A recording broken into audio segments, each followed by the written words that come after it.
Finance Minister Mahinda Rajapaksa, Finance Secretary S.R. Artigala, Director of Pyramid Wilma Sajad Mauzoon, President Secretary P.B. Jasundara, Chairman of the Consumer Affairs Authority Major General Shanta Desanayake and the Attorney General, among others, were named as respondents in the petition.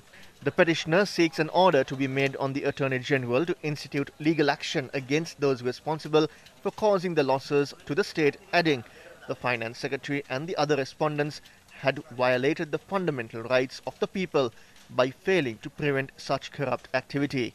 Further, the petitioner requests the Supreme Court to order Finance Minister Mahinda Rajapaksa and the respondents to take necessary measures to recover the losses and to recover rupees 500 million as compensation. According to the Finance Ministry estimates, the government has been derived of tax revenue amounting to 15.9 billion rupees. But that's not all.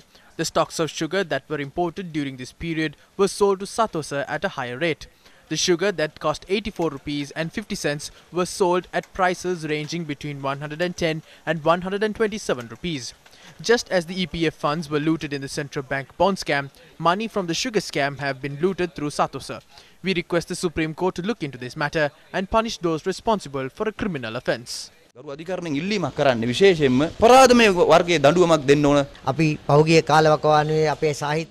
all heard of Andre, the jester, and how he ate the sugar that belonged to his king. But the present-day Andres have eaten sugar worth 15.9 billion rupees. In other words, they've destroyed the benefit that could have been passed to the general public.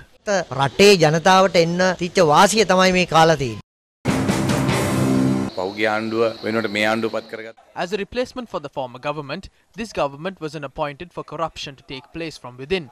So we completely oppose it. We believe that action must be taken against those who are behind this.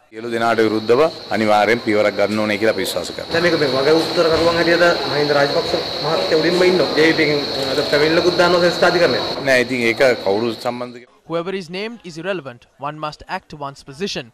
The more they tried to cover the bond scam, the more attention it gathered. The public is not dumbfounded. The people will realize who the thieves are and who's against the thieves. A government could be stronger or collapse due to this.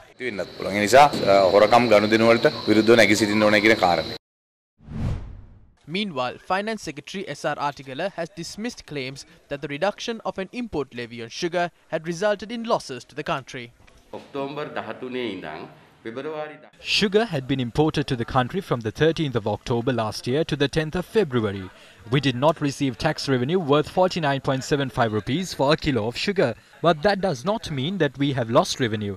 That is the policy. But 60,000 metric tons of sugar had been imported to the country from the 9th of February to the 10th of March. If that is the case, the purported losses must be multiplied by 49.75 rupees to calculate the profit.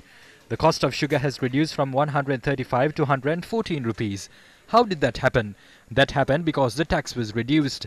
If the tax had not been reduced, the cost of sugar might have risen from 135 to 170 rupees. Today, its price stands at 115 rupees. The people have begun to receive the benefit of this gradually. The government has the right to change the tax rates for the benefit of the people. If someone is saying that it causes losses, we cannot accept that.